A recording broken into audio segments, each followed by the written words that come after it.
संवाहनी विद्या खूप प्राचीन विद्या आहे. महाभारतात रामायणामध्ये सुद्धा त्याचे दाखले दिलेले आहेत. जेव्हा लक्ष्मण मूर्छित झालेला होता त्यावेळी हनुमानाने त्याच्या छातीवर काही कंपनं केली हातांनी. म्हणजे औषधं तर त्याने आणून दिलंच, पण त्याचबरोबर त्यांनी काही कंपनं केली आणि त्यामुळे तो बरा झाला आणि तो नॉर्मल झाला लक्ष्मण. असंच महाभारतामध्ये सुद्धा अनेक उदाहरणं आहेत संवाहांची. अगदी द्रोणाचार्यांनी सुद्धा त्याचा वापर केलेला आहे. कृष्णाने कुब्जेला जेव्हा स्पर्शनी बरं केलं, 3 ठिकाणी जेव्हा ती आकडी झालेली होती, ती जेव्हा कंसासाठी अत्तराचा लेप घेऊन चालली होती तेव्हा कृष्णाने तिला पाहिलं आणि तिला 3-4 ठिकाणी तिने स्पर्श लहरी त्यांनी दिल्या, म्हणजे संवाहन. आणि ती सरळ झाली.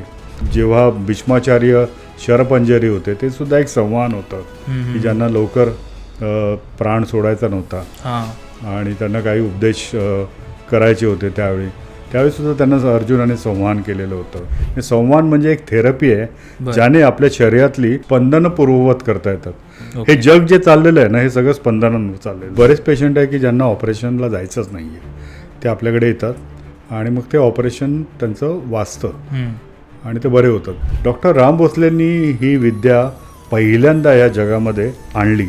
ज्यांच्यामुळे आणली ते म्हणजे महाअवतार बाबाजी. महाअवतार बाबाजी हे योगी पुरुष, हिमालयीन महान योगी, ज्यांचं वय आज 2500 वर्षापेक्षाही जास्त. गिरणारचे माझे 2 अनुभव आहेत आणि एक अनुभव आहे माझा वयाच्या 13व्या वर्षीचा. आमचे गुरु म्हणजे माझे वडिलांचे आणि माझे गुरु नागनाथ महाराज, नाथपंथीय, गिरणार निवासी. तर त्यांनी एकदा घरी आले आणि मला म्हणाले की मी रमाकांतला घेऊन जातो गिरणारला. आधी तर तयार नव्हते, पण नाही कसं म्हणणार गुरूंना, म्हणून मग जड अंतःकरणाने आईवडिलांनी म्हटलं ठीक आहे. तिथे मी अनेक चमत्कार बघितले. तिथून आम्ही आश्रमात ध्यानाला बसलो आणि मला म्हणाले की तू बस आता इथे, डोळे बंद कर. आणि डोळे बंद केले आणि थोड्या वेळात ते मला अशा ठिकाणी घेऊन गेले आणि सांगितले की डोळे उघड. डोळे उघडले तर आम्ही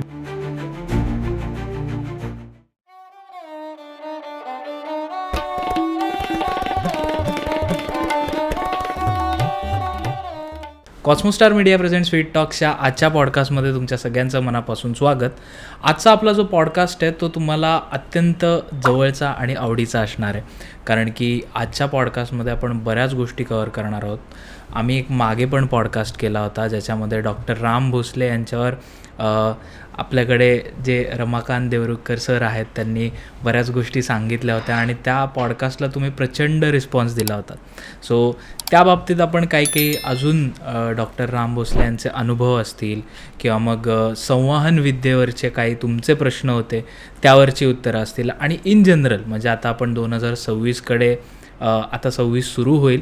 सो अशावेळी तुम्ही कुठल्या कुठल्या पद्धतीची काळजी घेतली पाहिजे तुमच्या गुडघ्यांसाठी, तुमच्या मानेसाठी, आणि याचसोबत काही आध्यात्मिक अनुभवसुद्धा. म्हणजे कमेंट्समध्ये तुम्ही सांगता ना की गिरनार रिलेटेड प्लीज पॉडकास्ट करा, तर त्यातला एक छोटासा चंक आपण आज म्हणू शकतो की जो आपण आज अनुभवणार आहोत.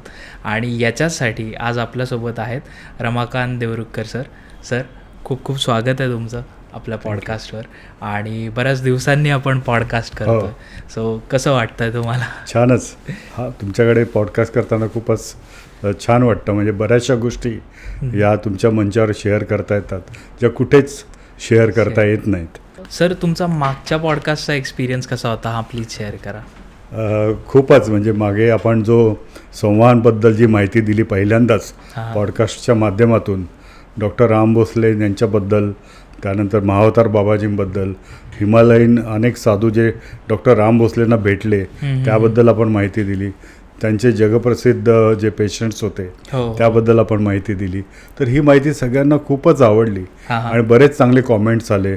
बरेच रुग्णांचे आम्हाला फोन आले की ही माहिती तुमच्यामार्फत आम्हाला कळली आणि डॉक्टर राम भोसलेंनंतर त्यांचं जे कार्य आहे हे कोणीतरी पुढे नेतं आहे हे आम्हाला पहिल्यांदा कळलं.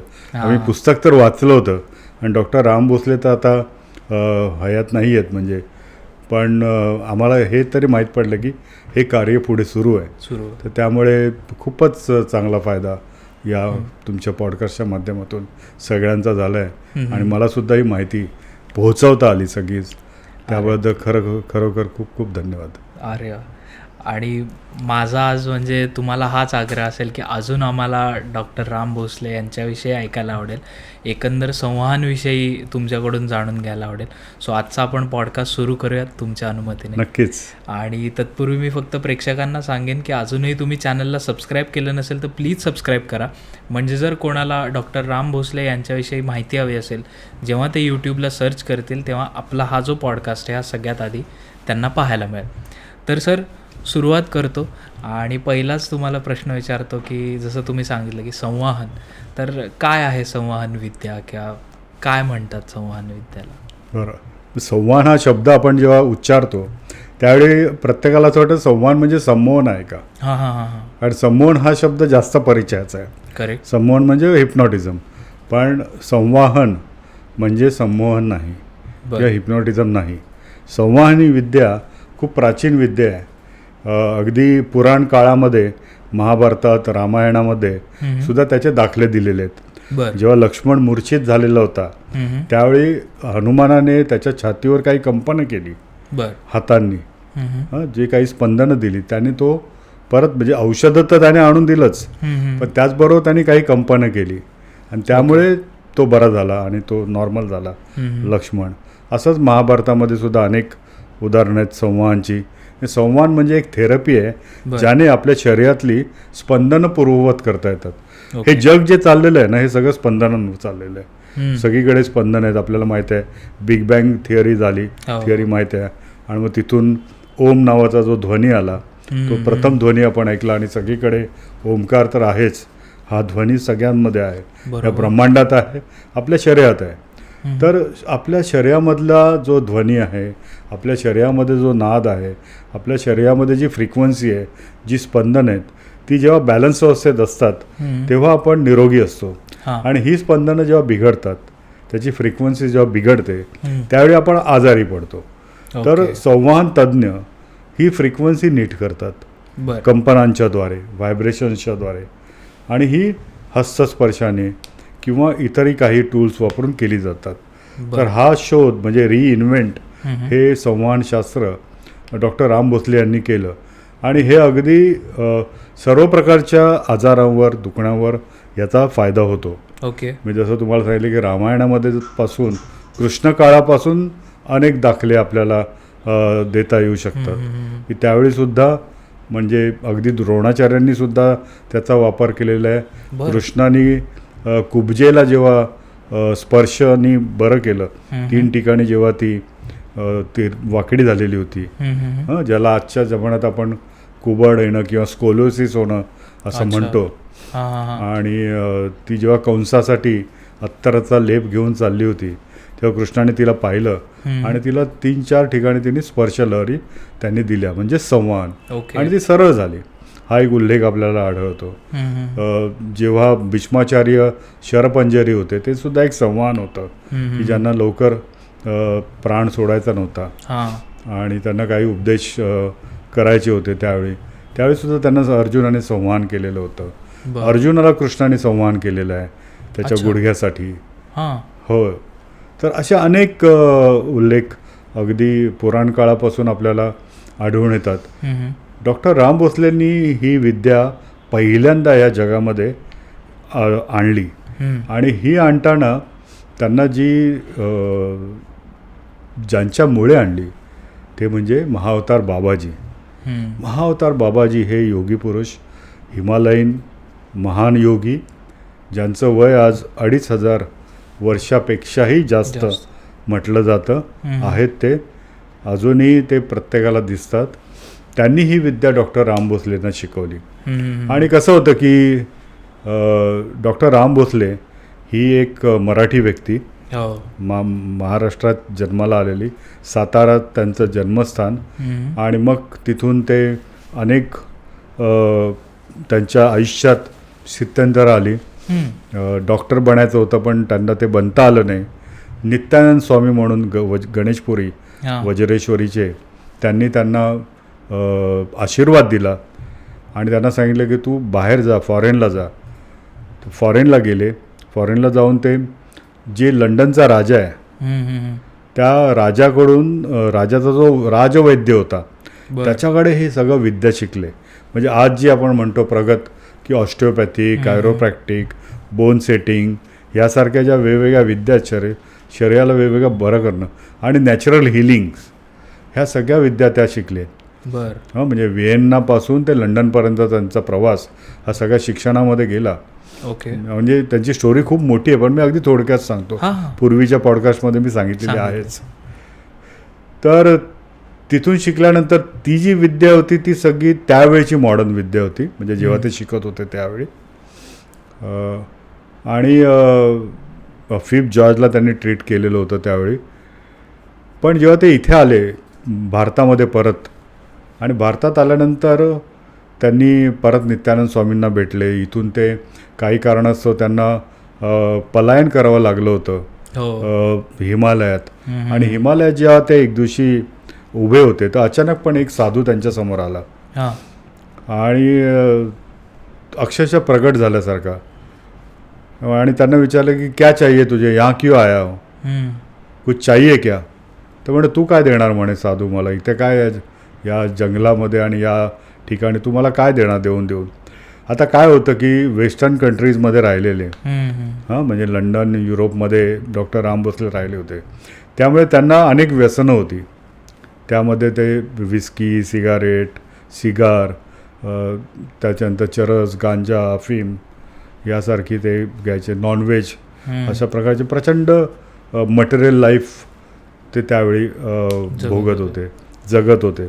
तर ते म्हणाले की आता हा काय देणार तर नाही मला साधू, मागून काय मागायचं. म्हणजे हे सगळं मी मागितलं की मला मटन बिर्याणी दे, चिकन दे, आणि मग इतक्या विस्कीची 2 बॉटल पाहिजेत, सिगार पाहिजे.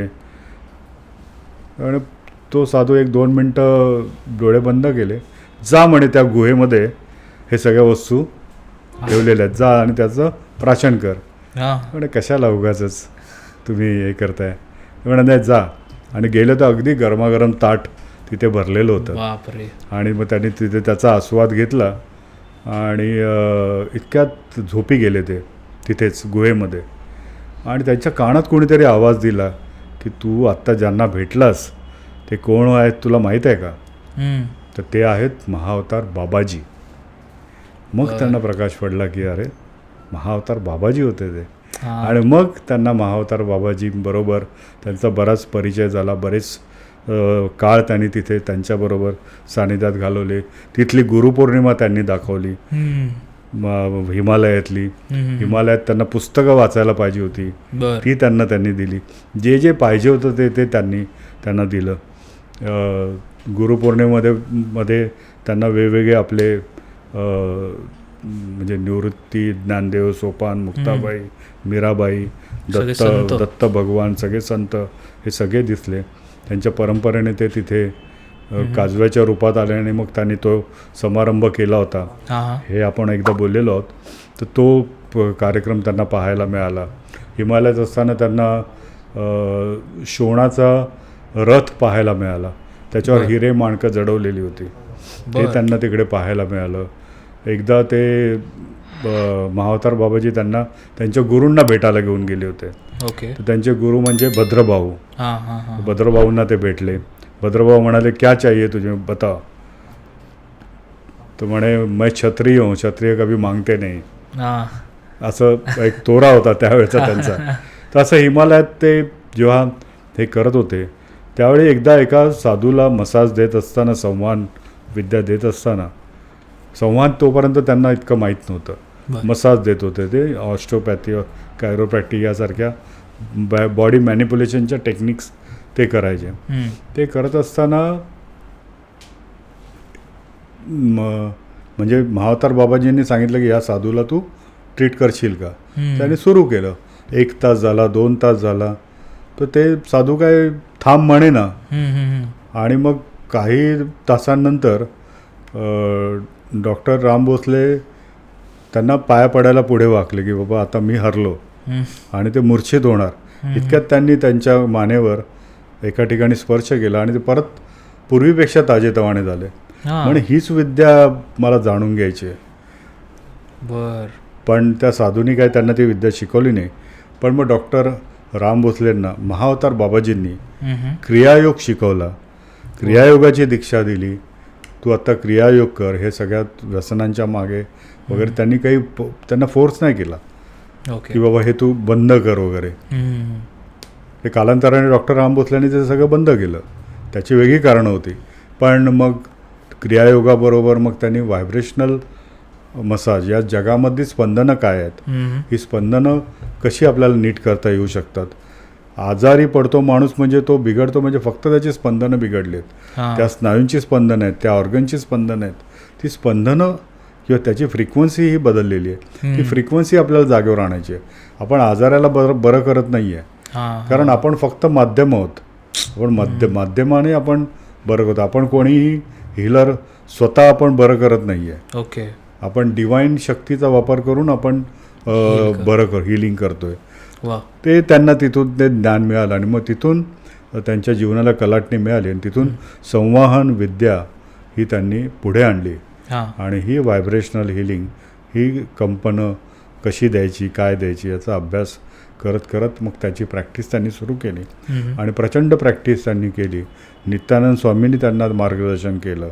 असं अनेक मार्गदर्शनाने ही संवाहन विद्या जगापुढे आली आणि संवाहन विद्या ही अनेक रोगांसाठी उपयुक्त ठरलेली आहे, हे डॉक्टर राम भोसलेंनी सिद्ध केलेलं आहे.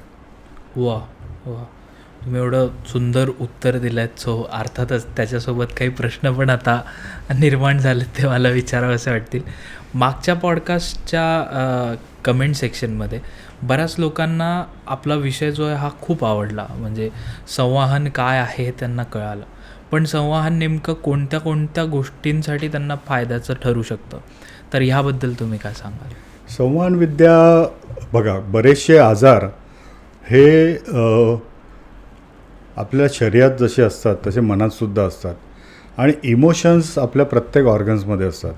त्यामुळे जेव्हा व्यक्ती आजारी पडते त्यावेळी वेगवेगळे इमोशन्स ब्लॉक झालेले असतात शरीरामधले. तुमचं राग, हसणं, त्याच्यानंतर तुमची भीती, अँझायटी, दुःख, हे सगळं कुठे ना कुठे आत दडलेलं असतं आणि ते ब्लॉक करून टाकलेलं असतं. करेक्ट. आपल्या शरीरातल्या बऱ्याचशा फंक्शन्सना ते ब्लॉक करतं. करेक्ट. कारण प्रत्येक ऑर्गनला एक इमोशन आहे, प्रत्येक पेशींना इमोशन आहे, प्रत्येक स्नायूंना इमोशन आहे, प्रत्येक ठिकाणी इमोशन दडलेले आहेत. तर ज्यावेळी हे संवाहन आपण देतो त्यावेळी अक्षरशः लोकांना अगदी रिलीज झाल्यासारखं वाटतं. इमोशनल रिलीज होतो. म्हणजे भीती निघून जाते, हसायला लागतात, खूप रिलॅक्स वाटायला लागतं, रडू येतं. ज्यांना काही जोरजोरात ते रडतात, अक्षरशः त्यांच्या भावना बाहेर येतात. तर ह्या सगळ्या गोष्टी संवाहनाने साध्य होतात. आणि पेशींची लयबद्ध हालचाल परत नव्याने मिळवून देणं ही संवाहन करतं. त्यामुळे शरीरामध्ये जेव्हा आजार होतात त्यावेळी आजार हा बदल झालेला स्पंदनांचा असतो. ओके. ऑर्गन्स खराब जरी झाले असतील किंवा काही दोष शरीरात झाले असतील तर ती स्पंदनं आपली खराब झालेली असतात. म्हणजे कसं की तुमच्याकडे एखादं वाद्य आहे, ठीक आहे, आणि ते वाद्य समजा गिटार आहे, वीणा आहे, तबला आहे, अशा प्रकारचं वाद्य आहे. आणि हे वाद्य तुम्ही वाजवताय, पण त्यासाठी तुम्ही त्याचं ट्युनिंग करता. बरोबर. ट्युनिंग करता म्हणजे काय करता? सैल झालेली तार आहे गिटारची किंवा वीणेची तार सैल असेल, तबलाचा जो वरचा पोर्शन आहे ते सैल झालेलं असेल, थंडीने गारठलेलं असेल, तर त्याला आपण गरम करतो किंवा तारांना आपण खेचतो, बांधतो आणि त्याचे टाईट करून त्याचे सूर आपण बरोबर लावतो. तर हे जेव्हा ते सुरात त्याचं ट्युनिंग होतं त्यावेळी त्यातून मधुर संगीत निघतं.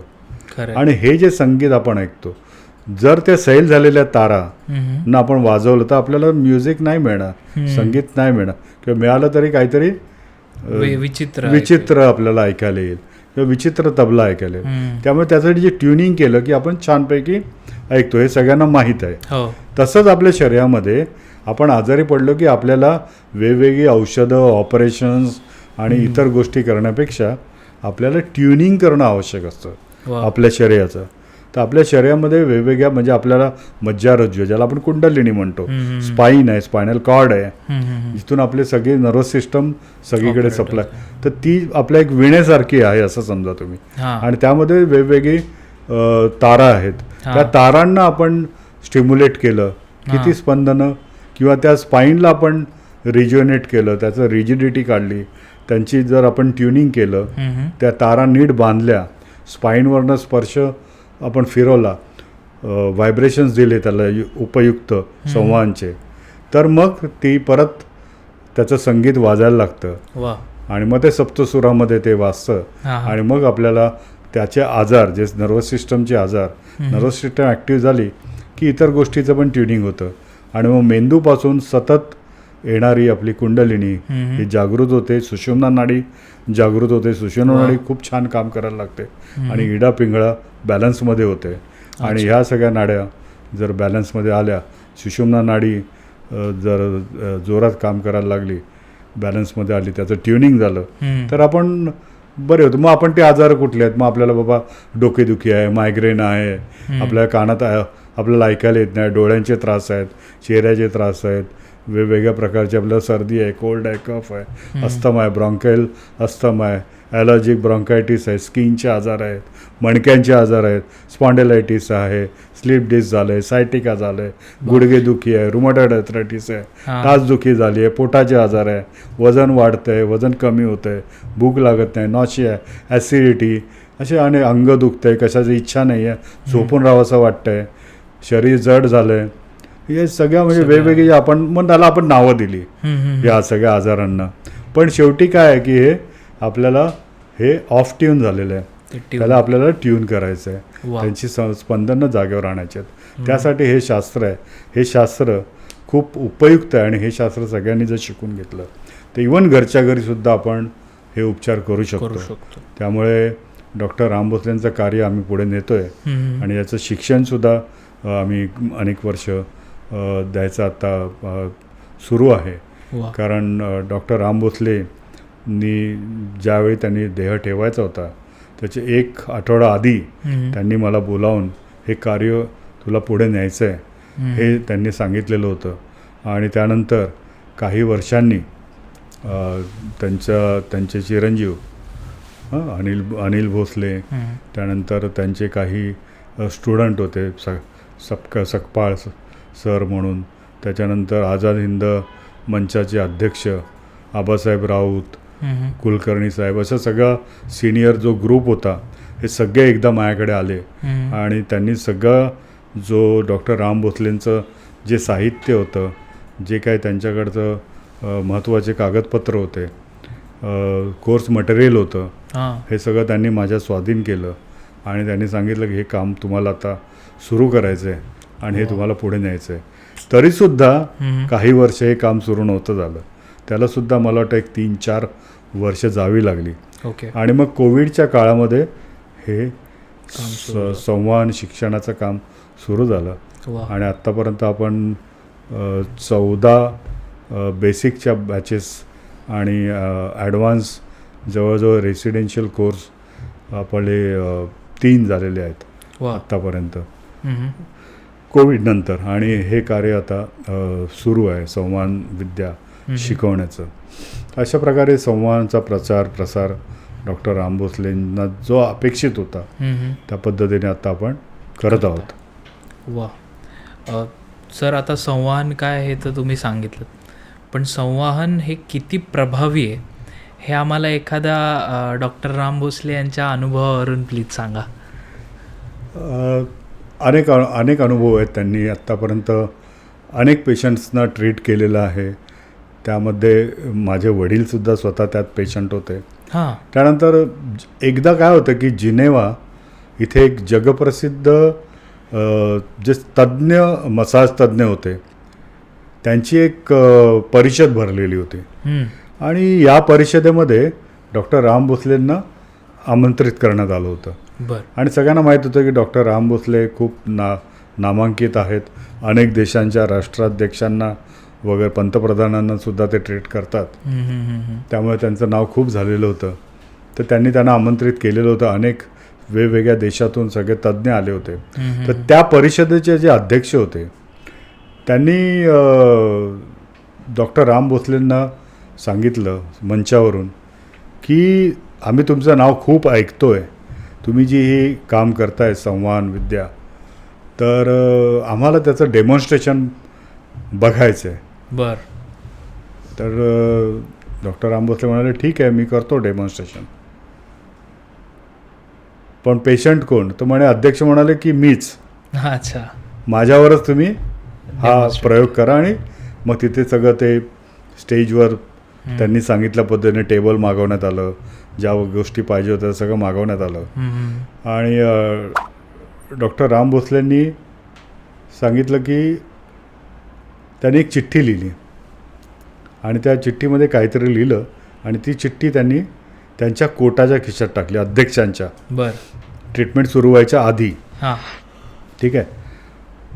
आणि त्यांनी सगळ्यांना सांगितलं की मी चिठ्ठी ठेवतो इथे, हे ट्रीटमेंट झाल्यानंतर ती उघडून वाचायची, तोपर्यंत नाही. आणि मग त्यांनी त्या डेमॉन्स्ट्रेशनला सुरुवात केली. सगळे प्रेक्षागृह बघायला लागले की छान असं संगीत लावलं त्यांनी, म्युझिक, इंडियन क्लासिकल संगीत लावलं. अत्तराचा वास तिथे, अत्तर घेतला हातामध्ये आणि अत्तराचा वास तिथे घुमायला लागला.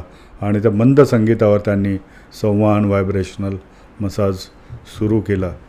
आणि तो सुरू झाल्यानंतर एक साधारण अर्धा पाऊण तासानंतर त्यांनी सांगितलं की आता मसाज झाला आहे, तुम्ही उठा.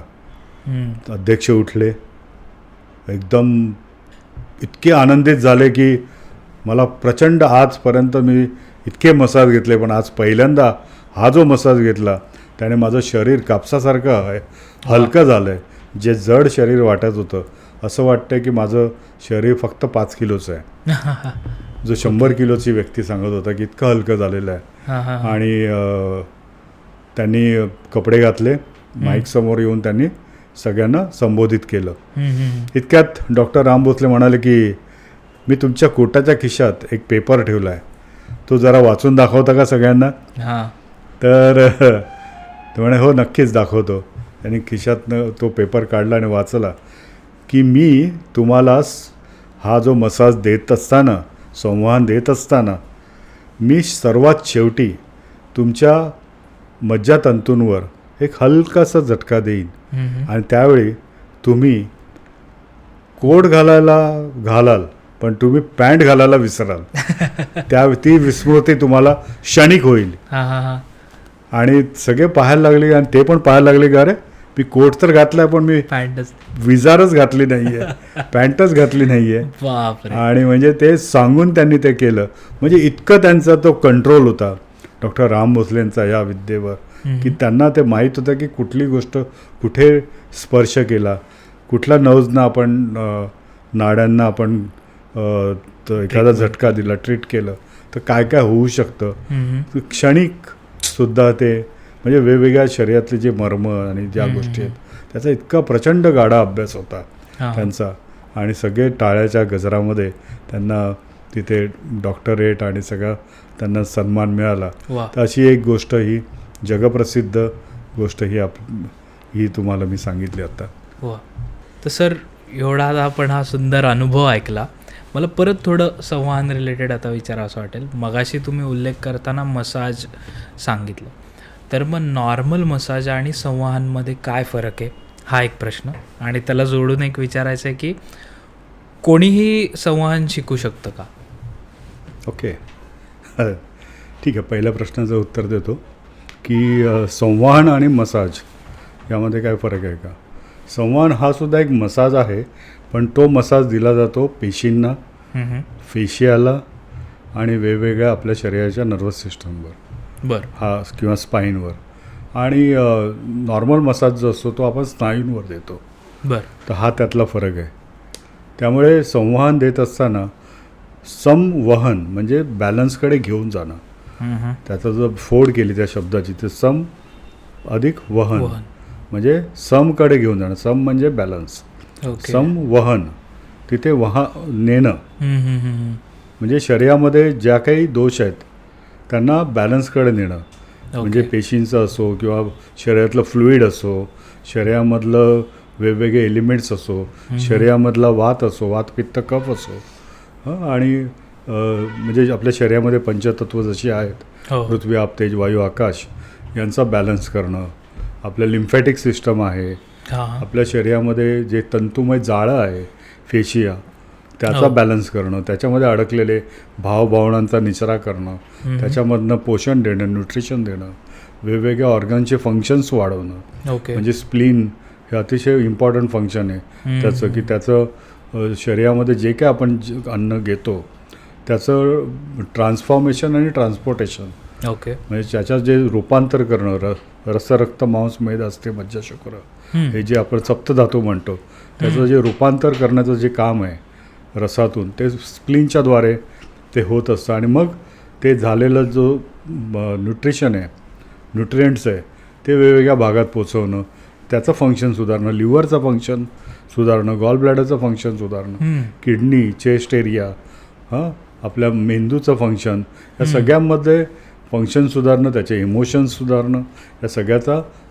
वापर केला जातो.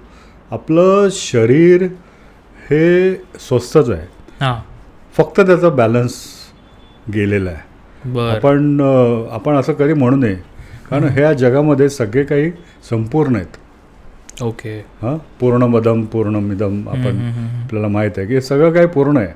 हे जगात कोणी अपूर्ण नाही आहे. त्यामुळे आपण आजारी पडला म्हणजे तो अपूर्ण झाला, म्हणजे तो निकामी झाला असं नाही आहे. त्याचा फक्त तो आउट ऑफ बॅलन्स झाला आहे त्याच्या शरीरामध्ये, आणि तो त्याला पूर्ववत आणणं म्हणजे समभावन. त्यामुळे बॅलन्सकडे नेणं, फ्रिक्वेन्सी, वेगवेगळ्या अवयवांची फ्रिक्वेन्सी असते, आपल्या पेशींची फ्रिक्वेन्सी आहे, सुद्धा फ्रिक्वेन्सी 8 हर्ट्ज ते 12 हर्ट्जमध्ये असते, ती तिला परत मिळवून देणं. तर हे सगळं काम संवहन करत असतं. आणि त्यामुळे आपल्याला हे करत असताना आपल्या लक्षात येतं की आपले आजारसुद्धा बरे व्हायला लागलेले आहेत, आपल्या भावना छान व्हायला लागलेल्या आहेत, आपल्या शरीरामधलं संगीत चांगलं व्हायला लागलेलं आहे, आपलं कमरेतलं दुखणं, डोकेदुखी, ॲसिडिटी कमी झालेली आहे, आपल्याला झोप चांगली यायला लागलेली आहे, आपण सकाळी उठल्यानंतर फ्रेश आपल्याला वाटतं आहे, आपण दिवसभर थकत नाही आहे, दिवसभर काम केलं तरी थकत नाही. ज्यांना असं वाटतं की मी आता काम सोडून द्यावं, मला आता आयुष्यात काहीच होणार नाही, निराश झालेले परत काम सुरू करतायत, पोटाचे आजार बरे झालेले दिसून येतात, छातीतले अस्थमासारखे किंवा वेगवेगळे आजार बरे झालेले दिसून, सर्क्युलेटरी सिस्टम आपली ठीक झालेली दिसून येते, नर्वस सिस्टम ठीक झालेली दिसून येते. त्यामुळे त्या संबंधितले सगळे आजार, स्त्रियांचे आजार, गायनेकॉलॉजिकल आजार, या सगळ्यांना याचा चांगलाच फायदा होतो. जसं मगाशी तुम्ही चर्चा करत होतात तेव्हा तुम्ही मला व्यसनांबद्दल सुद्धा म्हणालात की व्यसनसुद्धा मुक्ती यामध्ये होऊ शकते, संवहन आणि तत्सम इतर त्याला कॉम्प्लिमेंटरी काही ट्रीटमेंट्स आहेत, त्यांनीसुद्धा आपल्याला ट्रीटमेंट करता येते. तर ही स्पंदनं नीट करणं हेच संवहन आहे, आणि ती करण्याची एक काही पद्धत आहे, त्याच्यासाठी काही टेक्निक आहे. तुम्ही कोणी शिकू शकतं का म्हटलं तर शिकणं साठी खूप मोठी तपश्चर्या आहे. आपल्याला वाटतं की स्पंदनं देणं सोपं आहे, पण डॉक्टर राम भोसलेंनी जेव्हा ही स्पंदनं विद्या शिकले महावतार बाबाजींकडून, आणि नित्यानंद स्वामींनी त्यांना परत आणखी त्यात बऱ्याच गोष्टी शिकवल्या, तर ती शिकत असताना त्यांनी प्रचंड प्रॅक्टिस केली. म्हणजे तुम्ही गाणं शिकलेत पण तुम्ही त्याचा रियाजच नाही केला तर तुम्हाला काय, म्हणजे लता मंगेशकरसुद्धा सकाळी उठून रियाज करायच्या, गरज आहे का? आशा भोसलेसुद्धा सकाळी उठून रियाज करायचा. अनुराधा पौडवालजी मला एकदा म्हणाले होत्या की मी गाणं शिकलेलं नाही कुठे, पण त्यांनी काय प्रॅक्टिस केली असेल आयुष्यामध्ये, काय तपश्चर्या केली असेल, आज त्यांनी इतकी प्रचंड गाणी गायलेली आहेत, इतकी भजनं आपण ऐकतो वेगवेगळ्या पद्धतीचे, त्याचे उच्चार, त्याचे स्वर, त्याचे शब्द,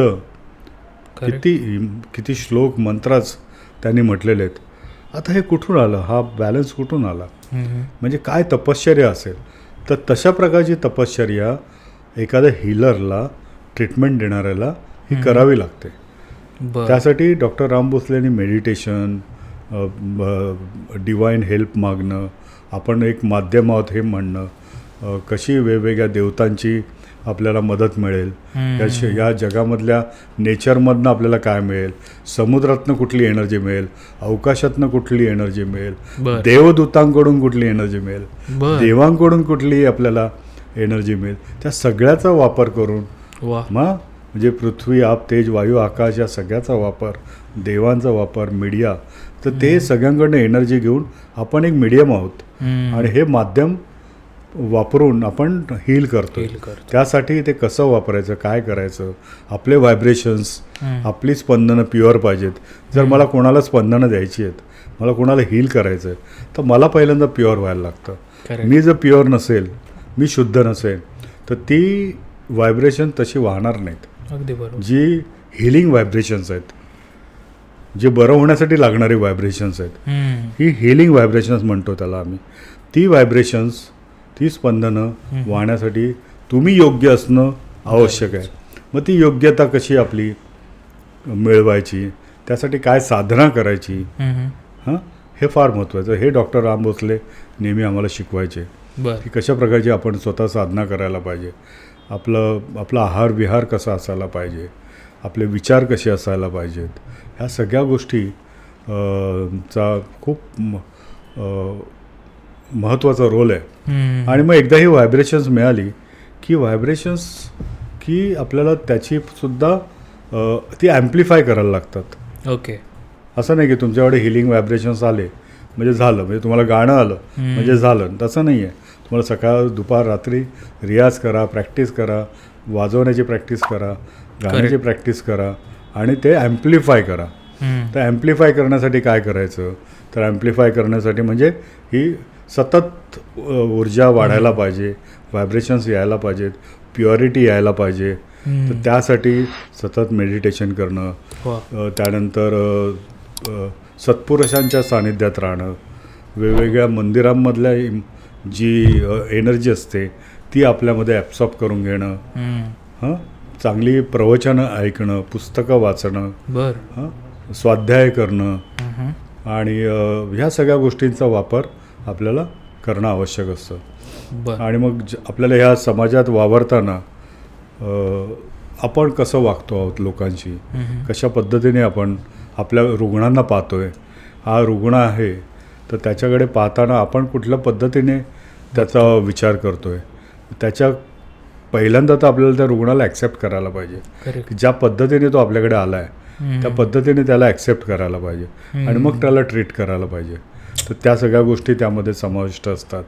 तर ह्या सगळ्या गोष्टी जेव्हा आमच्याकडे एखादा स्टुडंट येतो त्यावेळी आम्ही त्यांचं हे सगळं प्युरिटीपासून सुरुवात करतो.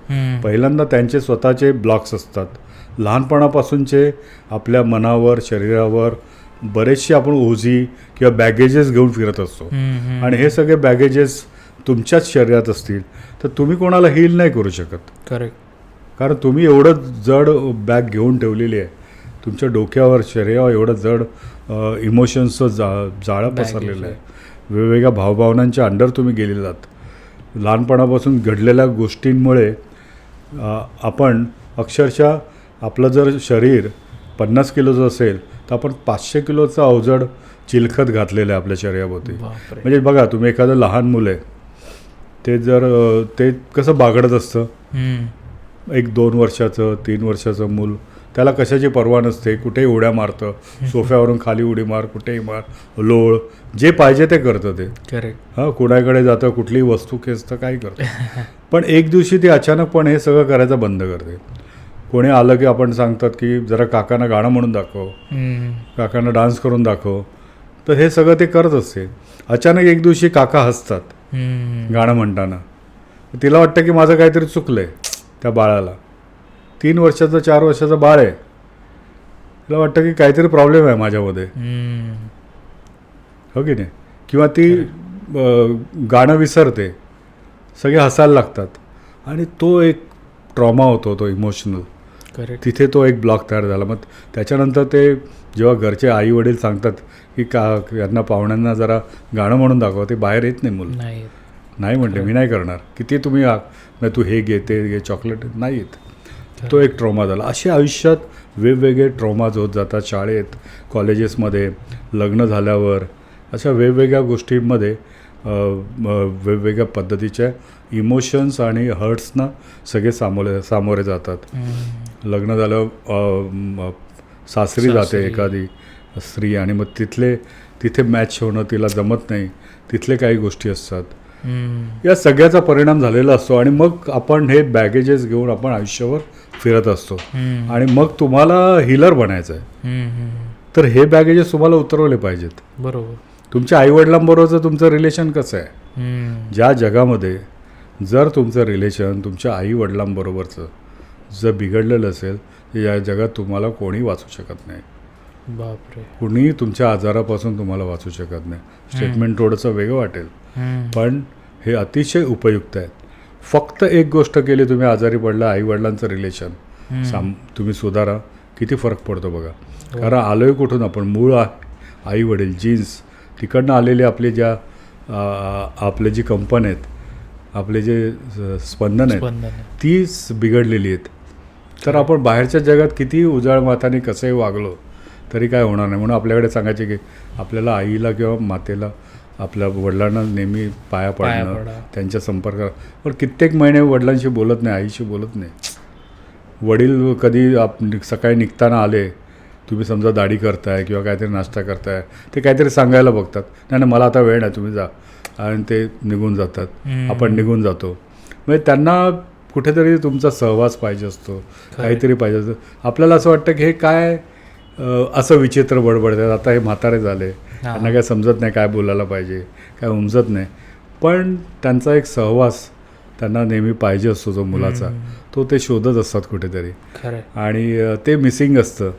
आणि मग ते जर आपण रिकनेक्ट झालो आपल्या आईवडिलांशी तर आपल्याला उपाय आपण शोधतोय ना आजारी पडण्याचे. आपण आजारी पडलो, उपाय शोधतोय, तर त्या उपायापैकी हा एक उपाय आहे की तिथली स्पंदनं पहिल्यांदा टिक करा. आपल्या आईवडिलांशी गप्पा मारा, भेटा, मिठी मारा, आय लव्ह यू म्हणा, त्यांना फिरायला घेऊन जा, त्यांना काय आवडतं ते घेऊन जा. आणि ही जर गोष्ट आपण केली तर तिथून आपली जी एनर्जी आहे, जी आईवडिलांकडून जी आपल्याला एनर्जी मिळालेली आहे, जी स्पंदन आहेत, जी बॅटरी आहे, जी चार्ज आहे, जी पोस्टनॅटल एनर्जी आहे, ती सगळी आपल्याला आणि ती ट्रान्सफॉर्म होते. ते इसेन्स आपल्याला वाढतो आपला आणि आपल्या आयुष्यामध्ये एक प्युरिटी. आणि मग तुम्हाला अडलेली कामं तुमची बघा कशी सुटतील, तुमचे कर्ज फेडायला लागतील, तुम्हाला नोकरी मिळू शकते आयुष्यात. म्हणजे नॉट ओन्ली आजार, बऱ्याच गोष्टींमध्ये आपला क्लॅरिटी होते आणि आपल्याला कळत नाही की अरे मला आत्तापर्यंत यश मिळत नव्हतं आणि अचानक मला कसं काय यश मिळायला लागलं. खरं.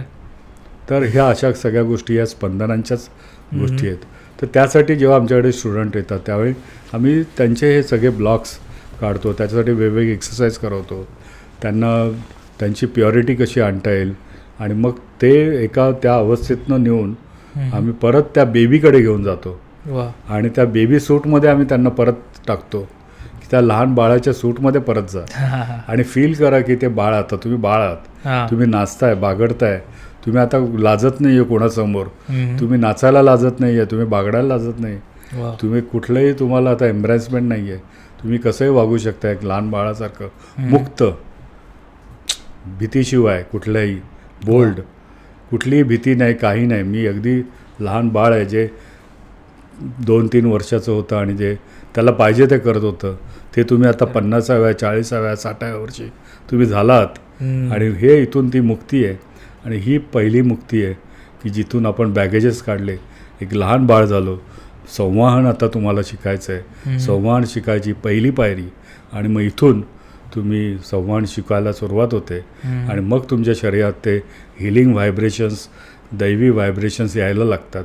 आणि हे दैवी व्हायब्रेशन्स ते हील करायला तुम्ही एक माध्यम आहात आणि त्या माध्यमाच्या थ्रू समोर आलेली तुमच्याकडे जी व्यक्ती आहे ती बरी होते. तर हे सायन्स असं आहे. आणि त्यापुढे मग बऱ्याचशा गोष्टी आहेत ज्यामध्ये आम्ही मग सायंटिफिक गोष्टी काही शिकवतो, कशा प्रकारे आजार आपल्या शरीरात येतात, कशा प्रकारची व्हायब्रेशन्स दिली पाहिजेत, कुठे दिली पाहिजेत, किती दिली पाहिजेत, कुठल्या प्रकारचं संगीत आपल्याला त्यावेळी वाजवायला पाहिजे आणि डायग्नोस्टिक मेथड्स काय असायला पाहिजेत, कशा प्रकारे आपण ओळखायचं की कुठले संवाहन, कुठले व्हायब्रेशन्स बिघडलेले आहेत. अशा प्रकारे वेगवेगळ्या स्टुडंटना आम्ही ते शिकवतो आणि आत्तापर्यंत बरेच स्टुडंट त्याची प्रॅक्टिस चांगल्या पद्धतीने करत आहेत.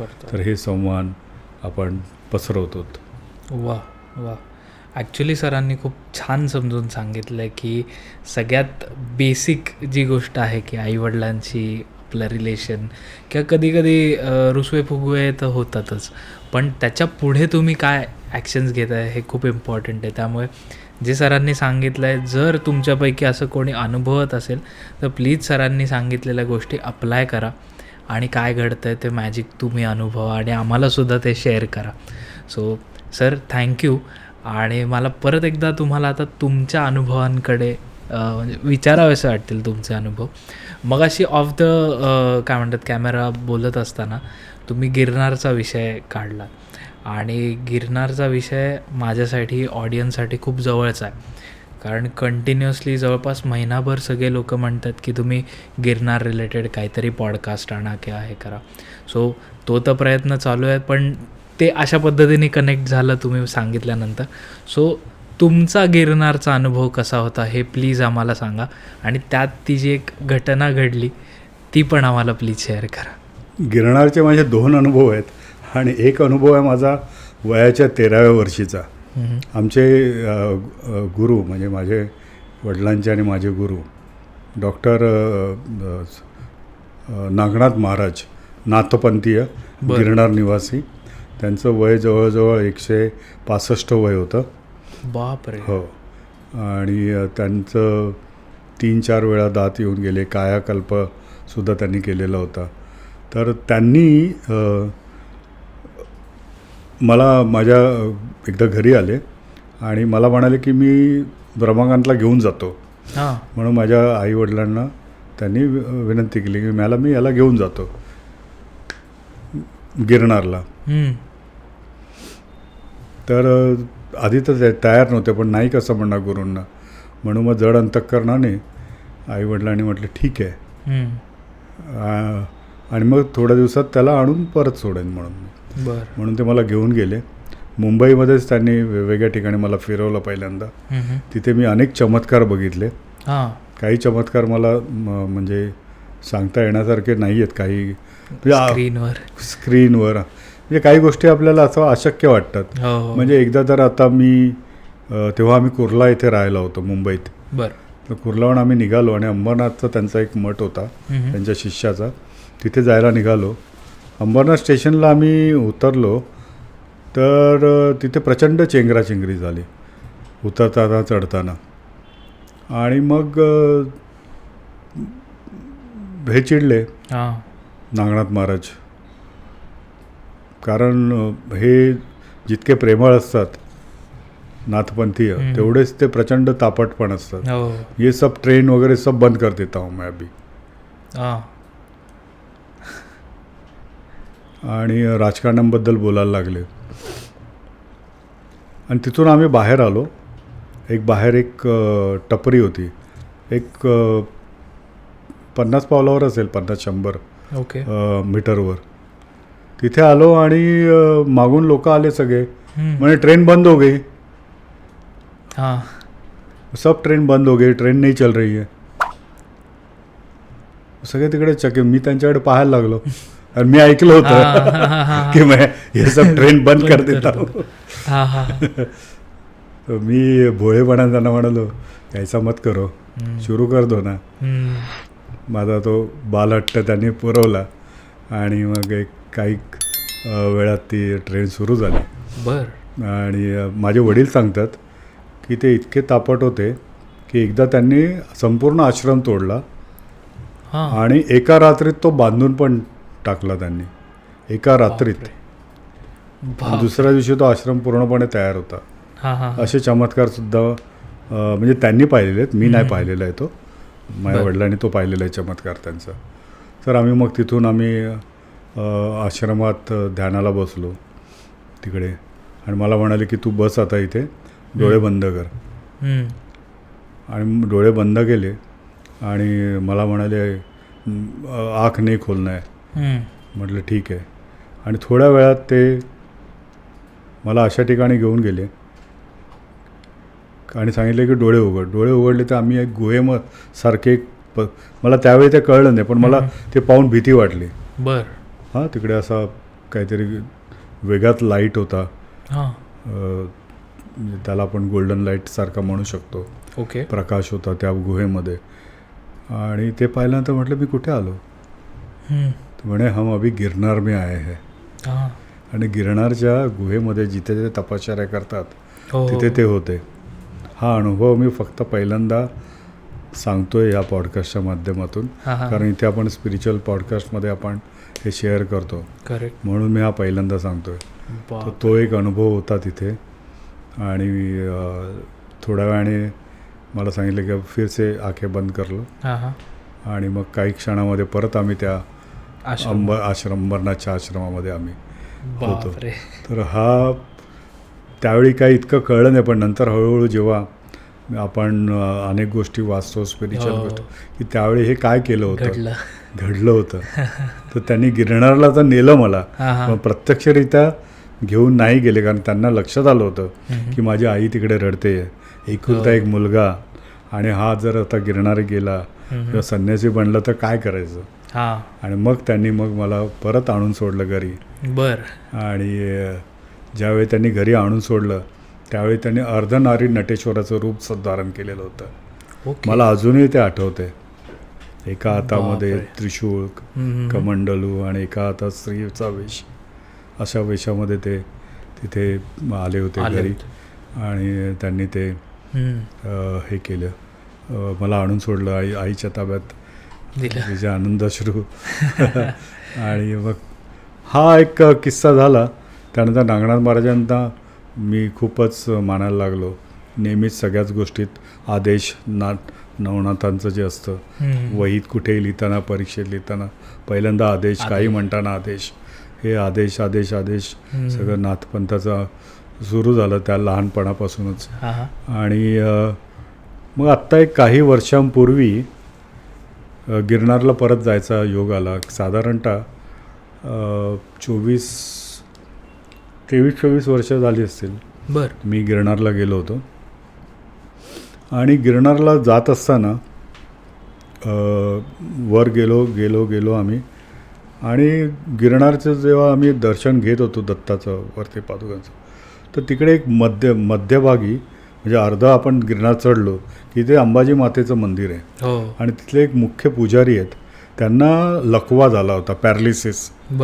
आणि त्यांना असं कुठून कळलं माहीत नाही की मुंबईहून कोणीतरी आलं आहे आणि ते खूप चांगले हिलर आहेत आणि अशा प्रकारचं ते आजार बरे करतात. कुठून कळलं, काय कळलं, त्यांनी शोध घ्यायला सुरुवात केली. आणि ते मायापर्यंत आले आणि मग असं त्यांचे कोणीतरी व्यक्ती शिष्य, आणि ते मला शोधून घेऊन गेले की असं आहे, तुम्ही बघाल का म्हणून. म्हटलं यांना कसं कळलं की मी असं काम करतो आहे वगैरे. आणि मग नशिबाने माझ्याकडे बॅगेमध्ये काही ट्रीटमेंटची गोष्टी असायच्यात, म्हणजे ॲक्युपंक्चरच्या निडल्स वगैरे असायच्या, आणि ते सगळं असायचं. मग मी त्यांना तिथे ट्रीटमेंट सुरू केली. आणि त्यांना पॅरालिसिस झालं होतं, स्काल्पला मेंदूच्या इथे ट्रीटमेंट केली, तिकडे सुया लावल्या, बॉडीला सुया लावल्या, काही संवहन केलं. आणि म्हटलं आता चाला. ते बेडवर होते आणि चालायला लागले ते. आणि चालायला लागले ते इतके खुश झाले की अरे वा, एका ट्रीटमेंटमध्ये म्हणे मी चालायला लागलो. म्हटलं हे माझं काम, मला कोणीतरी हे काम दिलं त्यामुळे झालं आहे, आणि सगळे तुमचे योग आहेत, त्यामुळे तुम्ही बरे होत आहे. तर ते, आणि मग तिकडे तुम्ही आणखी कोण यायला लागले की इथे. मग मी गेलो होतो गिरनारला परिक्रमासाठी, आणि अशा प्रकारचे अनुभव आले. आणि पण एक की तिथले जे मुख्य पुजाऱ्यांना मी काहीतरी सेवा देऊ शकलो, याचा खूप जास्त आनंद झाला. की आपण अशा ठिकाणी जाऊन ज्यांनी तिथे आयुष्य दिलं आहे आपलं त्या पुजारींनी, मुख्य पुजाऱ्यांनी, आणि त्यांना त्यांचा ज्या प्रॉब्लेममधनं आपण त्यांना चालतं करून आलो, याचा खूप मोठा आनंद झाला. तर गिरनारची ही एक दुसरी गोष्ट आहे, आठवण आहे. तर तिथे मी त्यावेळी नागनाथ महाराजांना शोधत होतो, पण मला ते काही सापडले नाहीत त्यावेळी. सर, आता तुम्ही सगळे आध्यात्मिक अनुभव सांगितले, तुम्ही अनुभवलेले. आत्ताचे कुठल्या रिसेंट केसेस आहेत ज्या तुम्हाला सांगाव्याशा वाटतील, की ज्यांना संवाहनमुळे किंवा ओव्हरऑल तुमच्या इथे आल्यानंतर म्हणजे त्यांना खूप काय म्हणतात परिणाम खूप चांगला मिळालेला आहे किंवा त्यांना रिझल्ट्स मिळालेत? असे अनेक रुग्ण आहेत. म्हणजे सध्या आपल्याकडे जे रुग्ण येतात जास्त करून ज्यांना ऑपरेशनला जायचं नाही आहे, हम्म. गुडघ्यांची ऑपरेशन्स आजकाल खूप होत आहेत किंवा मणक्यांच्या ऑपरेशन्स होत आहेत, ओके. तर त्या किंवा शोल्डर पेन असेल, शोल्डर अर्थरायटिस आहे, तर वेगवेगळ्या अर्थरायटिस आहेत, ह्याचे सगळ्यांचे ऑपरेशन्स खूप व्हायला लागलेत. पण बरेच पेशंट आहे की ज्यांना ऑपरेशनला जायचंच नाही आहे, ते आपल्याकडे येतात आणि मग ते ऑपरेशन त्यांचं वाचतं हम्म. आणि ते बरे होतात. तर असे अनेक रुग्ण आहेत आपल्याकडे की ज्यांना ऑस्टिओआर्थरायटिस झालेलं आहे गुडघ्यामध्ये, रोमॅटॉइड अर्थरायटिस झालेलं आहे, स्लिप डिस्क झालं आहे, सायटिका आहे, सर्वायकल स्पॉन्डिलायटिस आहे, अशा प्रकारचे रुग्ण, फ्रोजन शोल्डर आहे, टाचदुखी आहे, हम्म. मायग्रेन आहे, आणि इतरही काही पोटाचे आजार असतील किंवा इतर आजार असतील त्यासाठी रुग्ण येत असतात.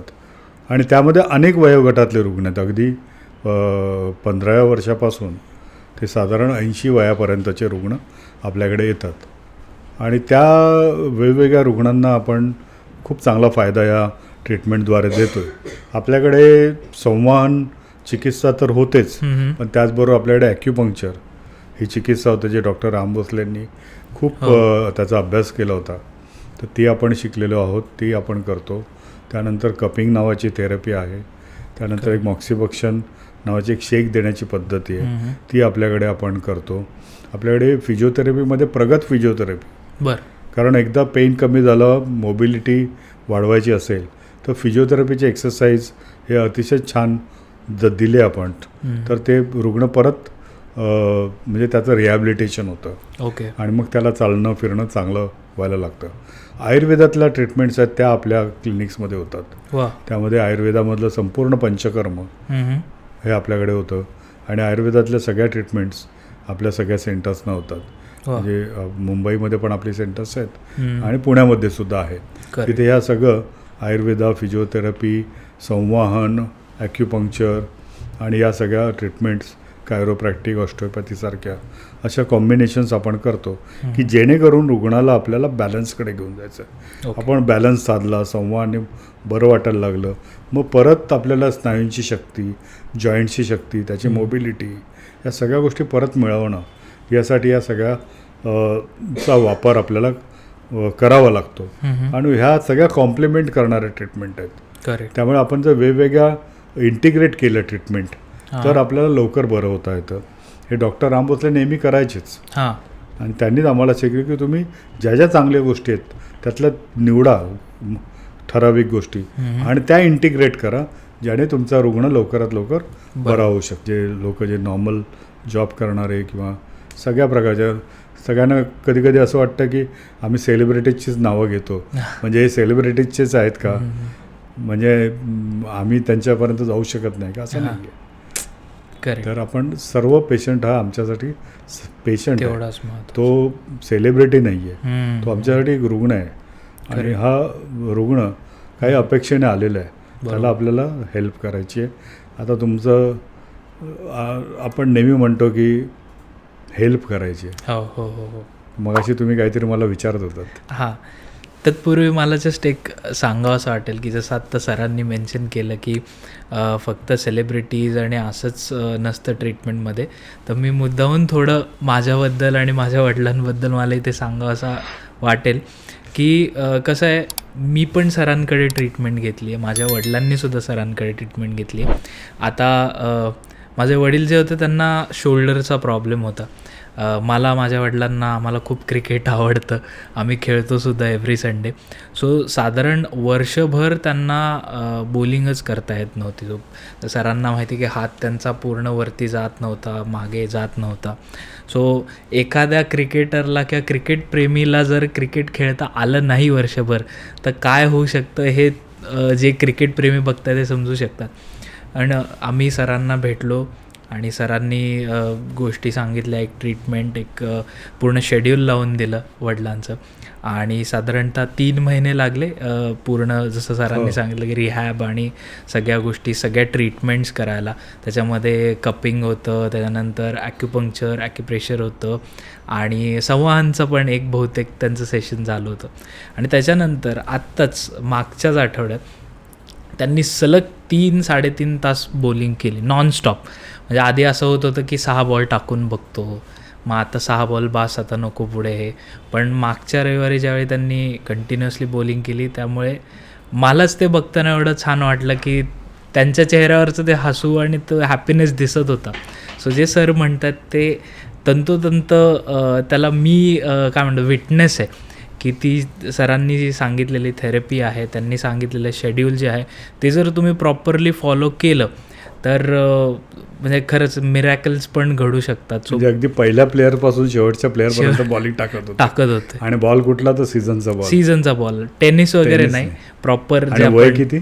वय आता असेल तरी 59 वय.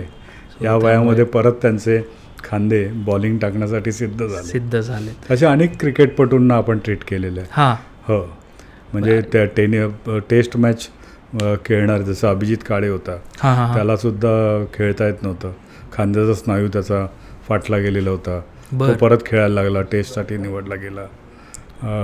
असे बरेच क्रिकेटपटू. विराट कोहलीला मी विसरलोच. त्यालासुद्धा आपण ट्रीट केलं होतं आणि त्याचं मनगटाचं दुखणं बरं झालं होतं. असे आविष्कार साळवी होता, एक फास्ट बॉलर आपल्याकडे, तो सुद्धा इंडिया खेळलेला आहे. असे बरेच क्रिकेटपटू आहेत की जे आपल्या ट्रीटमेंटमुळे फायदा झाला त्यांना. मी प्रेक्षकांना तेच सांगेन की तुम्ही प्लीज एकदा व्हिजिट करा, एकदा अपॉइंटमेंट घ्या आणि त्याच्यानंतर तुमचे सगळे प्रॉब्लेम्स सर सॉल्व्ह करतील.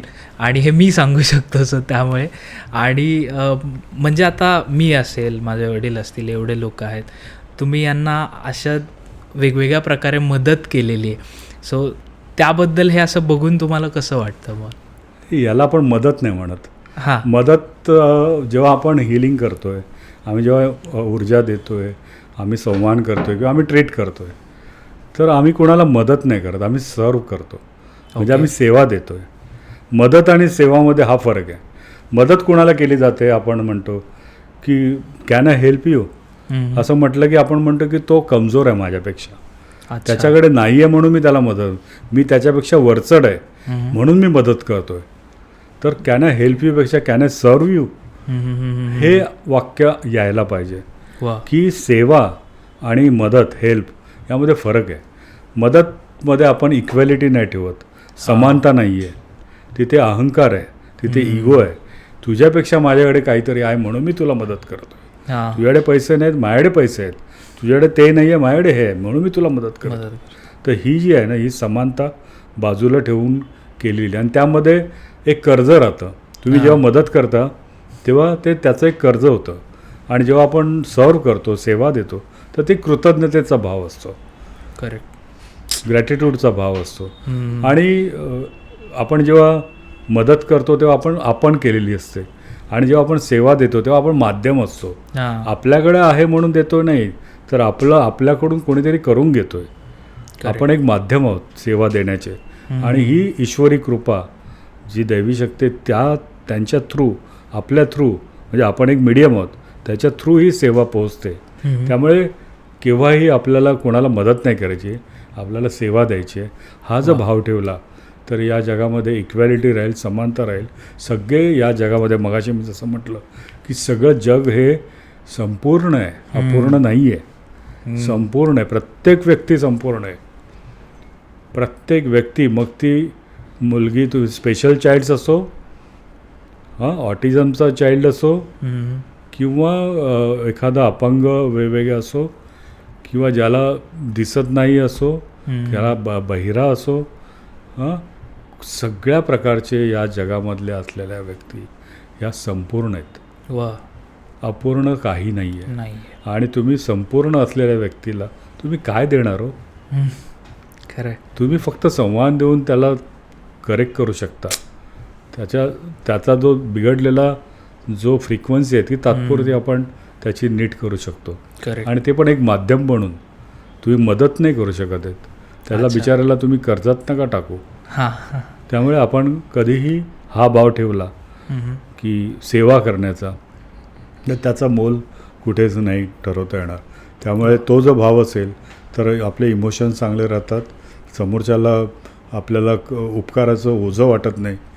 आणि जेव्हा आम्ही ट्रीट करतो तेव्हा तो पेशंट आमच्याकडे जो आला आहे तो तो मदत मागायला नाही आलाय, तो सेवा घ्यायला आलाय खरं. आणि त्याला त्याची सेवा करायची आहे. तो कुठेतरी अडलेला आहे हम्म. आणि तो जसा आहे तसा त्याला आम्ही पहिल्यांदा ॲक्सेप्ट करतो. हम्म. सो तो त्याला पहिल्यांदा आम्ही ऐकतो की नेमकं त्याला काय म्हणायचं. काय म्हणायचं?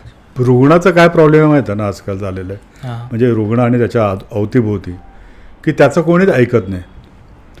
घरामध्ये कोणी ऐकत नाही म्हणजे काय याचं रोजचंच रडगाणं आहे. स्त्री, ती घरातली स्त्री आहे, ती दुखतं म्हटलं की तुझं रोजचंच आहे, तुला व्यायाम नको करायला, तुला हे नको करायला, तुला ते नको करायला.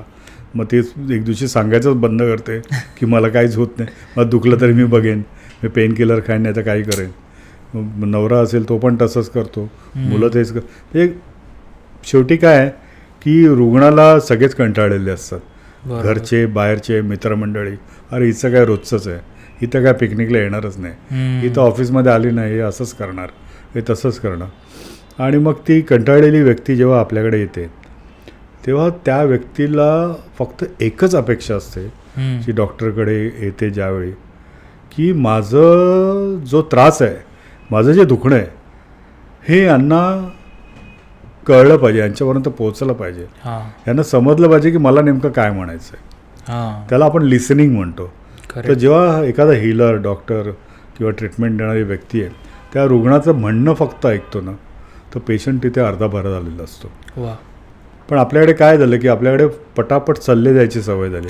तुम्ही आलात ना, तुम्हाला असं झालं ना, तुम्ही हे करा, ते करा, ते करा, ते करा, ते करा.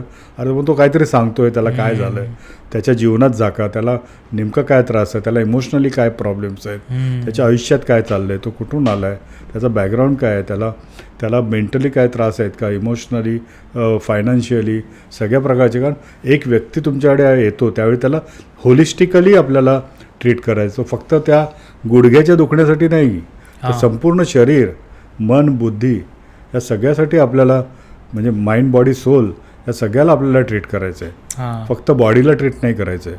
त्यामुळे आपल्याला ऐकणं फार इम्पॉर्टंट आहे. त्यामुळे एकदा का त्यांचं दुखणं ऐकलं की त्यांना बरं वाटतं आणि त्यांना जे म्हणायचं असतं तेच फक्त आपल्यापर्यंत आलं की आपल्याला डायग्नोसिससाठी सोपं होतं आणि मग आपण त्यांना सेवा देऊ शकतो.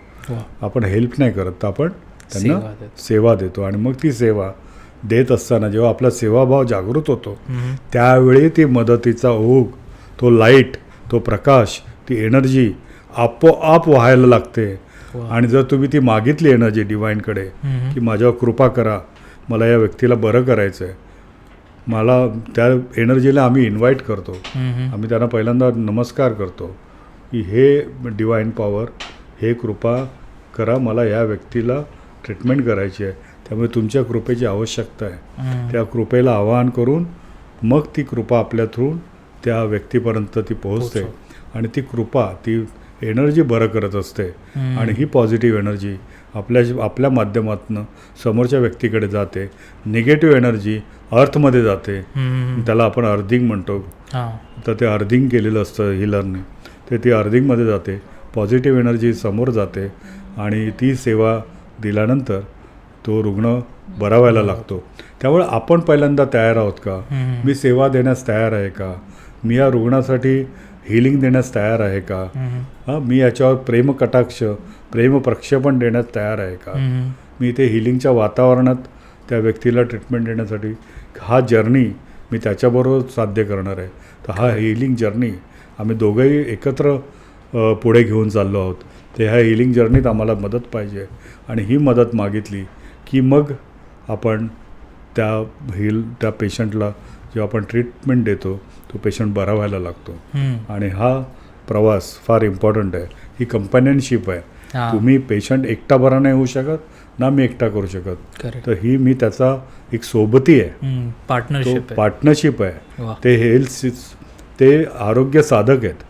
माझ्याकडे आलेली व्यक्ती एक आरोग्य साधक आहे आणि त्याच्यातली आरोग्य साधना त्याला जागृत करून देणं, त्याला सांगणं की तुला एक साधना करायची आहे तुझ्या आरोग्याची, तू हेल्थ सीकर आहे आणि आम्ही त्यासाठी तुला आम्ही सर्व करत आहोत, नाही मदत करत आहोत, आम्ही तुला सेवा देण्यास तयार आहोत. हे जेव्हा सगळं जुळून येतं त्यावेळी मग तो रुग्ण बरा व्हायला लागतो, त्याची एनर्जी बदलायला लागते, त्याचा चेहरा आनंदी होतो, त्याच्या घरचं वातावरण बदलतं, त्याच्या ऑफिसमधलं, मित्रमंडळीमधलं.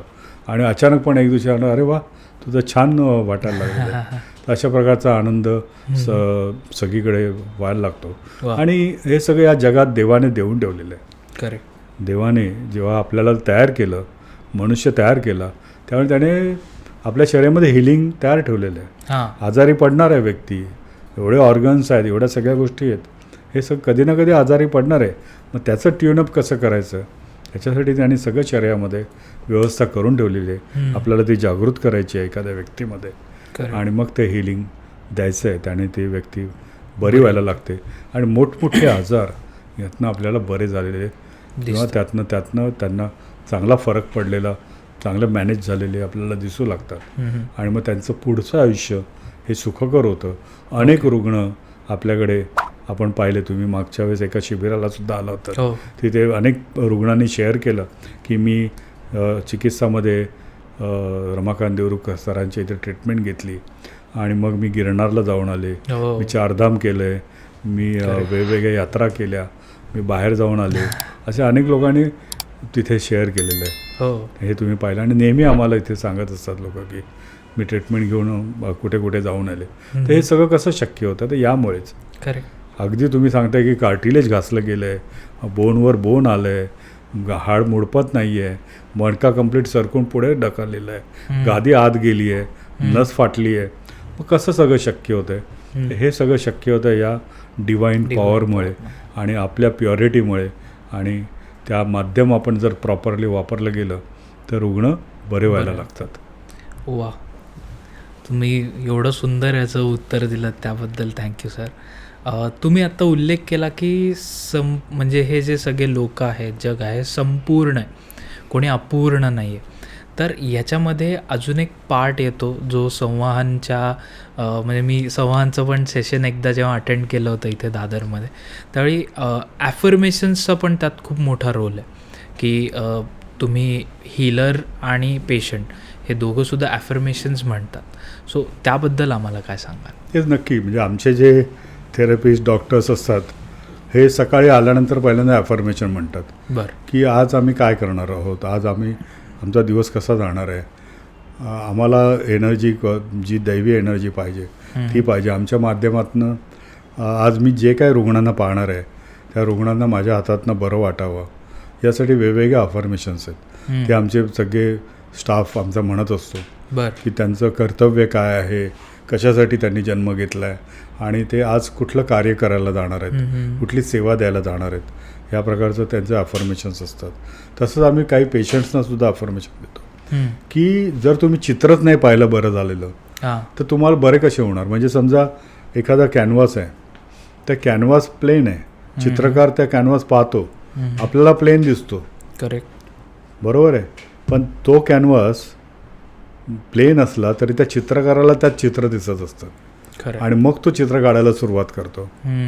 जेव्हा मूर्ती बनते एखादी तर शिल्पकार काय करतो, आपल्याला एक दगड दिसतो मोठा, पण त्या शिल्पकाराला त्यात मूर्ती दिसते आणि मग तो नको असलेले भाग काढायला लागतो आणि मग ती मूर्ती तयार होते.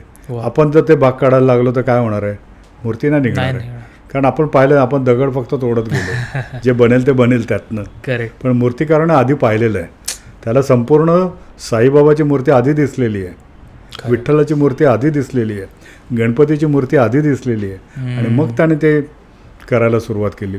तसं आपण रुग्ण म्हणून माझा गुडघा दुखतोय तर मी 6 महिन्यानंतर आज मी 4 पावलं चालतोय, 6 महिन्यानंतर मी 200 पावलं चालू शकतोय, 500 पावलं चालू शकतोय. हे मी आत्ता बघू शकतोय, हे माझं इंटेन्शन आहे आणि मी बघितलं की मी बरा झालो आहे. ओके. किंवा मी जिने चढूच शकत नाही आहे, 2 जिने पण चढू शकत नाही आहे आणि मी 6 महिन्यानंतर मी अशी व्यक्ती आहे की मी बराबर जिने चढते आणि उतरते. हे दृश्य जोपर्यंत तुम्हाला दिसत नाही तर हिलिंग जर्नी हा स्टार्ट होत नाही तिथे. ओके. नाही तर तुम्ही काय होणार, माझं दुखतंच आहे, आज ना माझं थोडं बरं वाटलं परत दुखायला लागलं. म्हणजे तुम्ही रोजच्या जीवनात रोजच्या त्या दुखण्यामध्ये अडकून पडलात. करेक्ट. तुम्ही चित्रच पाहत नाही आहेत तर ते दृश्य दिसणार कुठून आहे, रियालिटीमध्ये कुठून आहे, रियालिटीमध्ये येणार कधी आहे. तर रिअलिटी येण्यासाठी तुम्हाला स्वतःला पाहायला लागेल तिथे. करेक्ट. सर, आता आपण एवढ्या गप्पा मारतोय तर त्याच्यामध्ये जसं आपण म्हणत होतो की एक संगीत ऐकत ऐकत किंवा ते गिटारचं तुम्ही एक एक्झाम्पल दिलं, संवाहन आणि म्युझिक. सो एकंदर पाहताना या दोन खूप जवळच्या गोष्टी आहेत असं वाटतं. तर मग जो एक नादयोग ज्याला आपण म्हणतो, तर नादयोग आणि संवाहनमध्ये काय फरक आहे? नाद म्हणजे व्हायब्रेशन्स आणि योग म्हणजे जोडणं, आपल्याला माहिती आहे. तर नादयोग म्हणजे व्हायब्रेशन्सना जोडणं. म्हणजे तिथे वेगवेगळ्या प्रकारचा संगीताचा वापर केला जातो. बरं. आणि संवाहनमध्ये आपण कुठलंही संगीत वाजवत नाही, हातांनी आपण स्पर्शलहरी सोडतो. ओके. तर स्पर्शाने जे आपण व्हायब्रेशन्स देतो त्यात नाद नसतो. नाद आपण एक्सटर्नली घेतो. ओके. पण हा जो स्पर्शाचा जो लहरी आहेत त्या लहरी ह्या संवाहांमध्ये दिल्या जातात. आणि नाद योगामध्ये ॲक्च्युअल नाद, व्हायब्रेशन्स, संगीत तिथे केलं जातं. जसं ओम हा एक नाद आहे, तशा प्रकारे संवाहांमध्ये फक्त व्हायब्रेशन्स दिले जातात. हा दोन्हीमधला फरक आहे.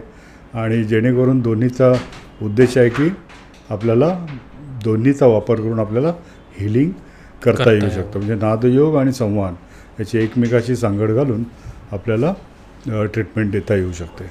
बरं. आता माझे जे मेन प्रश्न होते ते तर संपलेले आहेत, पण आम्ही एक आता नवीन सेगमेंट इंट्रोड्यूस केला आहे ज्याला आपण रॅपिड फायर म्हणतो. ओके. सो जे आपल्या सबस्क्रायबर्सचे काही कॉमन प्रश्न आहेत ते मी एक काढलेले आहेत. सो मला ते विचारावंसं वाटतील तुम्हाला आणि तुम्ही त्याची थोडक्यात आम्हाला उत्तरं द्या. सो पहिले मला हे विचारावंसं वाटेल की झोपण्यासाठी कोणती उशी योग्य असते? कारण की बाजारात खूप वेगवेगळ्या प्रकारच्या उशा असतात, पण झोपण्यासाठी आयडियल उशी कोणती आणि त्याची पोझिशन काय असली पाहिजे? हो, म्हणजे झोपण्यासाठी उशी तर आहेच, पण उशीबरोबर मी म्हणेन की तुमची पोझिशन, तुम्ही कशावर झोपताय, गादी कशी आहे, चटईवर झोपता का, खाली झोपता का, बेडवर झोपता, सोफा कम बेडवर झोपता का, सिंगल बेडवर झोपता, दिवाणावर झोपता का, फक्त सोफ्यावर झोपता, या सगळ्या गोष्टींचा शरीरामध्ये फरक पडत असतो. त्यामुळे उशी तर महत्त्वाची आहे. बघा, आपण घरामध्ये जेव्हा आपण झोपतो त्यावेळी आपण ठराविक उशी वापरतो. पण जे ट्रॅव्हलिंग करणारे लोक असतात, बरेचसे लोकांचा जॉब असतो ट्रॅव्हलिंग करणं. करेक्ट. आणि मग वेगवेगळ्या ठिकाणी त्यांना राहावं लागतं, हॉटेल्समध्ये राहावं लागतं, आणि त्यामुळे त्यांना तिथल्या असलेल्या उशा घ्याव्या लागतात. करेक्ट. आणि त्यामुळे त्यांना मानेचे त्रास, पाठीचे त्रास होतात. त्यामुळे आपल्याला योग्य उशी ही आपली पातळ उशी सरळ झोपताना घ्यायची असते. नेहमी सांगितलं, जेव्हा आपण पाठीवर झोपतो त्यावेळी पातळ उशी किंवा उशी नसली तरी चालते, चादरीचं गडी जरी आपण घेतली तरी चालते. पण जेव्हा आपण कुशीवर झोपतो त्यावेळी हे डोक्यापासून ते खांद्यापर्यंतचं जे अंतर आहे तर ते कुशीवर आपलं असं जाऊ शकतं. त्यामुळे इथे एक उशीचा सपोर्ट आपल्याला लागतो. त्यासाठी आपल्याला योग्य उशी जेवढं अंतर असेल तेवढं घेणं आवश्यक आहे. जर कुशीवर झोपत असू तर. पण तीच जर उशी तुम्ही काढली नाही आणि सरळ त्या उशीवर झोपलात तर तुम्हाला मानेचा आणि पाठीचा त्रास होऊ शकतो. त्यामुळे हे थोडासा एक्सरसाइज आहे झोपेमध्ये, की सरळ झोपताना उशी काढणं, कुशीवर झोपताना उशी ठेवणं. तर हे जर ज्याला शक्य झालं तर त्याला मानेच्या पाठीच्या त्रासापासून वंचित राहता येऊ शकतं. ओके. पण हे एक सवय झाली. पण शक्यतो जी झोपायची पोझिशन आहे आपली, म्हणजे मातेच्या पोटात जे बाळ असतं, जे दोन्ही गुडघे जवळ घेऊन, हात जवळ घेऊन, ही सगळ्यात बेस्ट पोझिशन समजली जाते. त्यामुळे कुशीवर झोपणं ही सगळ्यात बेस्ट पोझिशन आहे.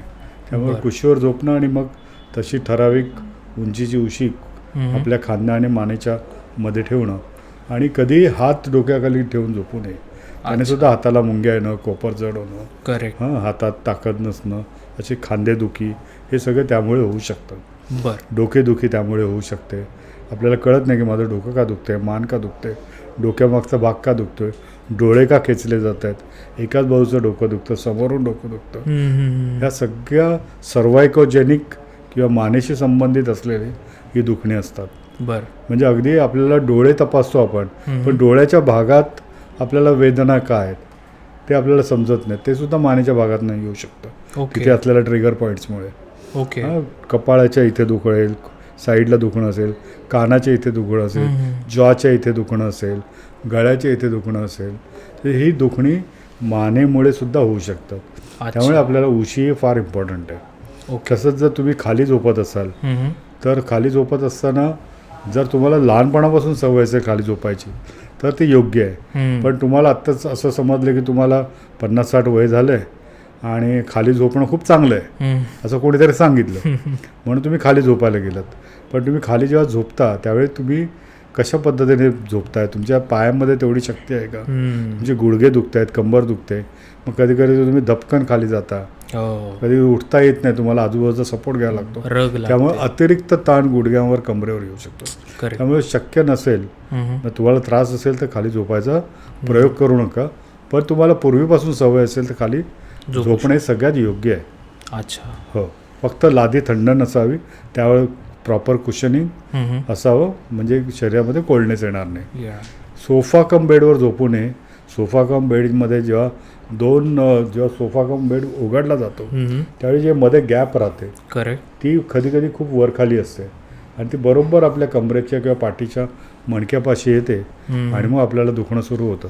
त्यामुळे ते आपल्याला अवॉइड करायला पाहिजे.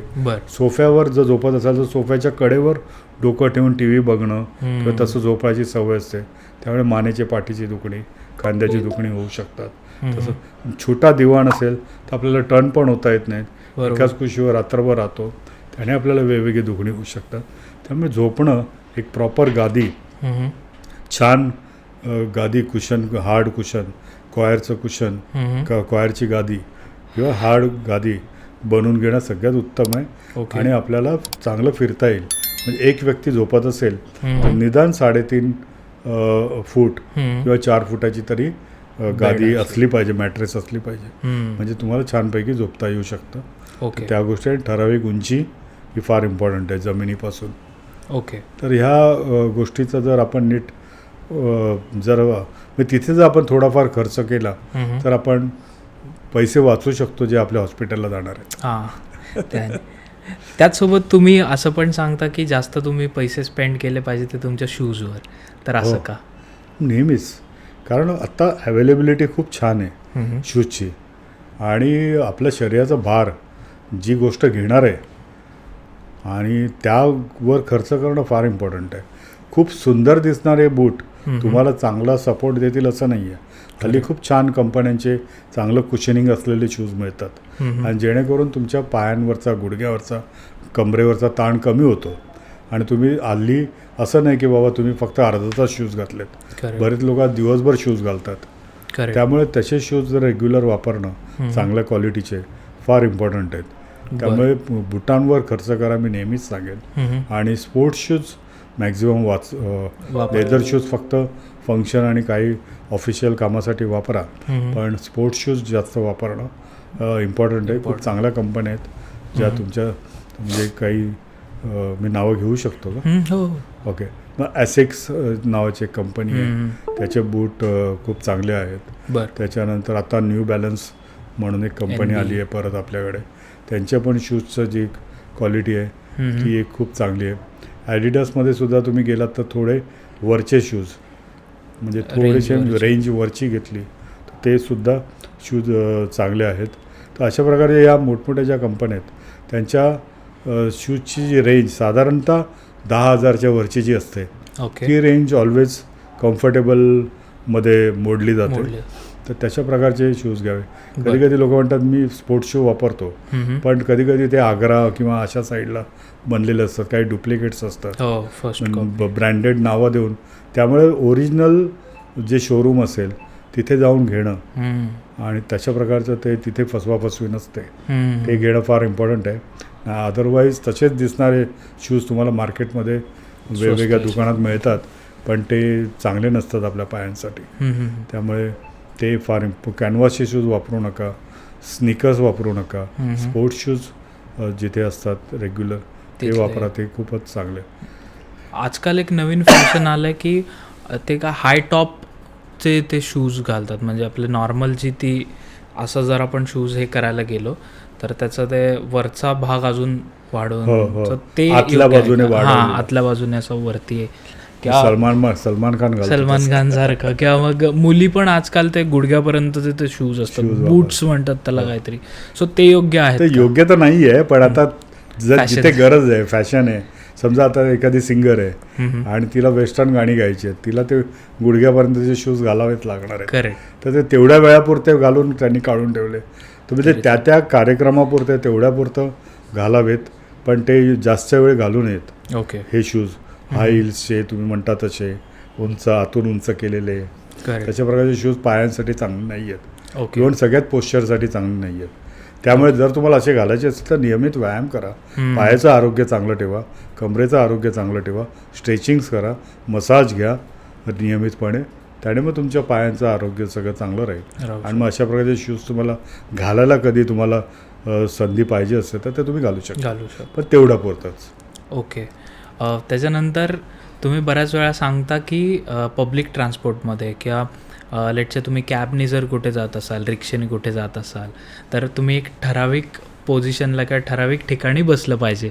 तर ते काय आहे ते प्लीज आम्हाला सांगा. नेमकं बघा, तुम्ही ऑटो रिक्षा आहे ना, ऑटो रिक्षात मी नेहमी सांगतो की तुम्ही जर बसत असाल तर मी बरेचदा ऑब्झर्व केलेलं आहे की ऑटो रिक्षाचा जो ड्रायव्हर असतो तो डावी बाजू खड्ड्यामध्ये टाकणार किंवा स्पीड ब्रेकरवर मॅक्झिमम आपटणार. उजव्या बाजूला त्याचं तो टाकत नाही, नेहमीच तो डावी बाजू टाकतो.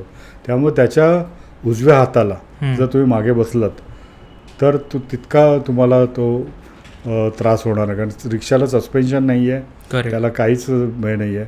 त्यामुळे तो एक बॉक्स आहे आणि तो खड्ड्यात आपटतो. त्यामुळे कंबरदुखीच्या रुग्णांनी खूप काळजी घ्यायला पाहिजे रिक्षात बसत असताना. ओके. त्यामुळे ते त्यांनी उजव्या बाजूला किंवा बेल्ट घालून बसावं. त्यानंतर प्रवासाला समजा जात असाल तुम्ही कुठे लांबच्या प्रवासाला, आता तुम्हाला शिर्डी जायचं आहे किंवा आणखी कुठे जायचं आहे, तर कधी कधी 5 तास 7 तास 8 तासाचा प्रवास असतो. मग तुम्ही काय सगळे घरचे सगळे निघतात, तर गाडी किती असते? 5 सीटर असते, ड्रायव्हर पकडून पुढे एक माणूस आणि मागे 3 जण. पण होतं काय की मी पण येणार म्हणून मागे 4 लोक 5 लोक बसतात. आता 4-5 जण मागे बसले, पुढे एक सीटच्या तिथे जागी 2 जण बसले, 7-8 जण त्या एका गाडीत जर कोंबून गेले तर सगळ्यांना त्रास होणार आहे. आणि कोपऱ्यात बसलेल्या व्यक्तीला तर जास्त होणार आहे. निदान मध्ये बसलेल्या व्यक्तीला इतका नाही होणार, पण कोपऱ्यात बसलेल्या व्यक्तीची एक बाजू अर्धी बाहेर असते, त्यात त्याला कंबरदुखी, सायटिका, गुडघेदुखी, पाठदुखी ही सगळी होते. आमच्याकडे आलेल्या रुग्णांना आम्ही नेहमीच विचारतो, तुम्हाला त्रास कधी झाला? अचानक झाला ना?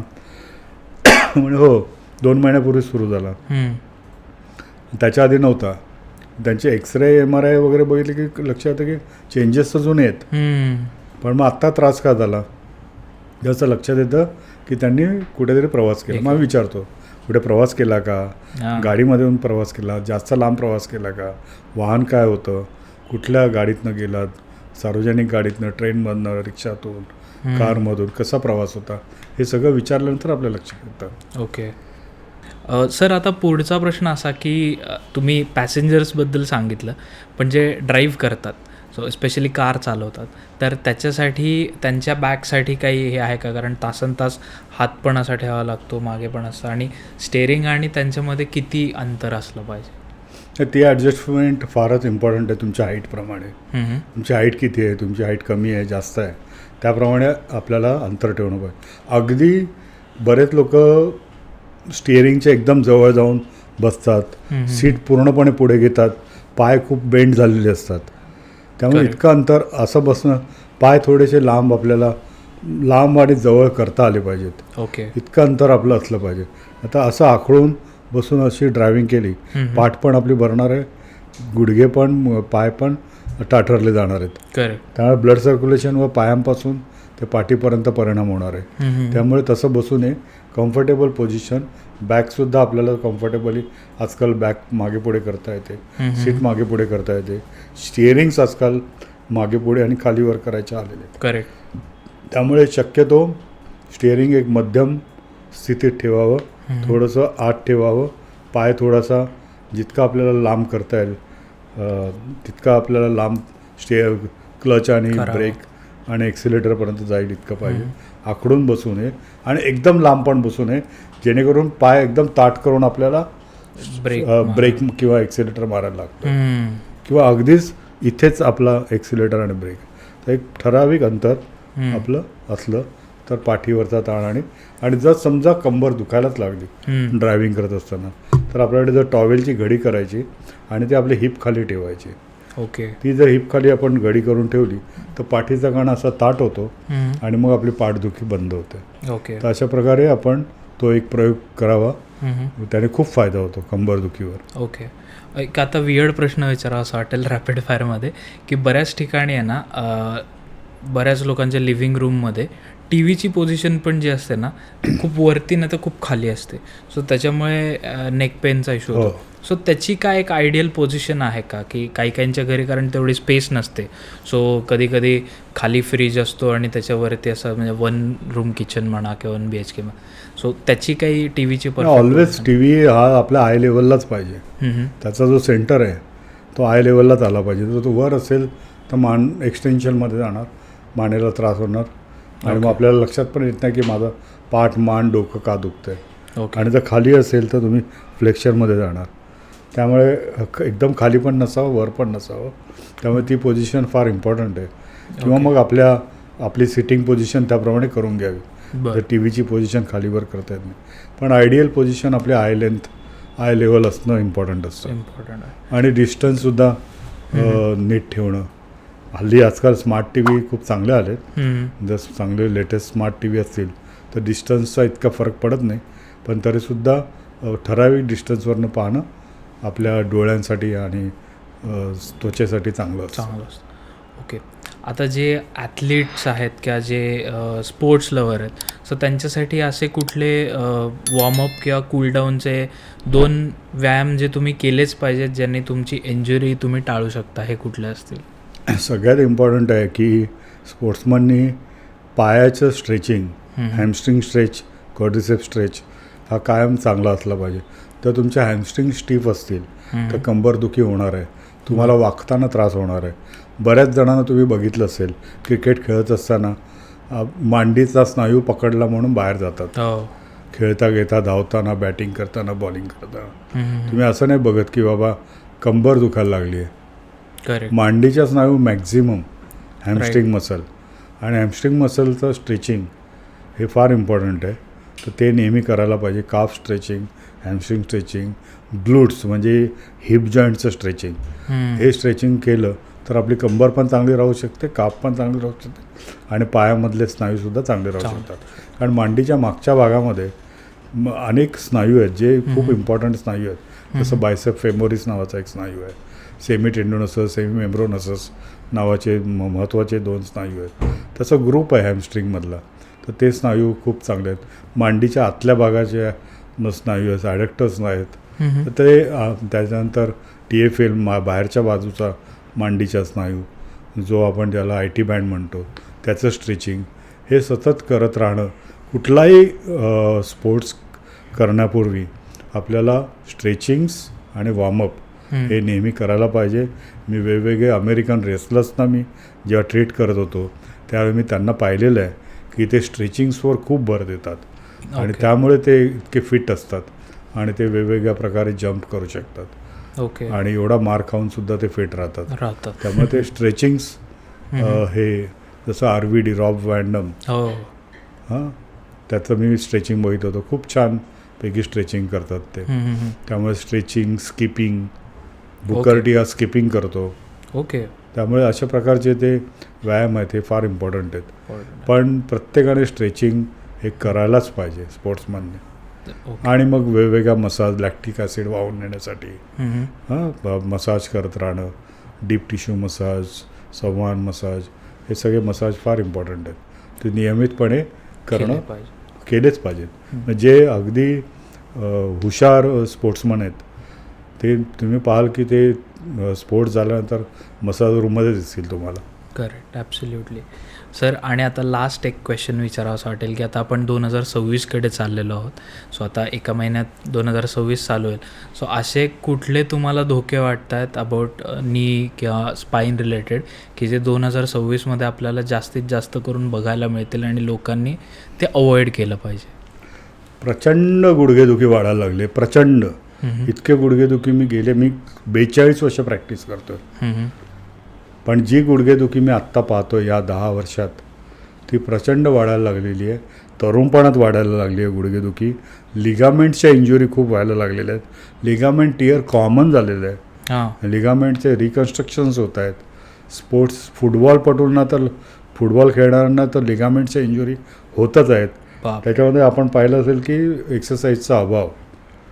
करेक्ट. मग त्यांचं जेव्हा आम्ही पोश्चर पाहिलं जातं त्यावेळी आम्हाला लक्षात येतं की अरे हे खेळूच कसे शकतात फुटबॉल, कारण त्यांच्या ग्लूट्समध्येच ताकद नाही आहे. म्हणजे पायाच्या मुवमेंट्स करत असताना तुम्हाला हिप मसल्स हे स्ट्रॉंग पाहिजेत. करेक्ट. हिप मसल्स वीक जाऊन चालणारच आहेत, इंजुरी होणारच आहे. मग इंजुरी झालेला माणूस पण फक्त त्या गुडघ्याकडेच बघतो. त्यामुळे आपलं शरीर हे संपूर्ण एक आहे आणि संपूर्णपणे ते स्ट्रेंथन राहायला पाहिजे, हे पाहायला पाहिजे. त्यामुळे हे प्रकार खूप वाढायला लागलेत. डिजनरेशन खूप फास्ट होत आहे. म्हणजे हाडांची झीज आणि त्याचे ब्लॉक्स म्हणजे होणं हे खूप वाढायला लागलेलं आहे. ऑस्टोफाईट्स खूप वाढायला लागलेले आहेत. आमवतासारखे, रुमॅटॉइड आर्थरायटिससारखे आजार वाढत आहेत. अँकिलोजिंग स्पॉन्डिलायटिस, मणके फ्यूज होणं यासारखे आजार वाढत आहेत. मणके सरकणं हे तर खूप कॉमन झालं आहे. अँटेरियर इस्टेसिस किंवा पोस्टेरियर इस्टेसिस हे खूप व्हायला लागलेलं आहे.